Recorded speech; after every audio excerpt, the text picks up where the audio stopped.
இதெல்லாம் சங்கடப்படங்களுக்கு தான் தெரியும் பாருங்க, சந்தோஷம்னா என்ன. இன்னைக்கு உலகத்தில் மக்கள் பலவிதமான சங்கடத்திற்குள் இருக்கதை பார்க்கிறோம். முதலாவது வியாதி,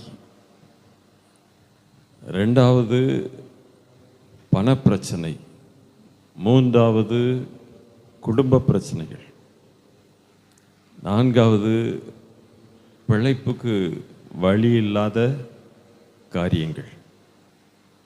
இப்படி உலகத்தில் மக்கள் படுகிற பாடுகள் எல்லாம் பார்க்கும் பொழுது மிகவும் வேதனையாக இருக்கிறது. இப்பொழுது நான் பாளையங்கோட்டையிலிருந்து வந்து கொண்டு இருக்கும் பொழுது கவனித்தேன், ஆங்காங்கே ஜனங்கள் அலைந்து கொண்டிருக்கிறார்கள். இன்றைக்கு கர்த்தரை ஆராதிக்க வேண்டிய நாள்.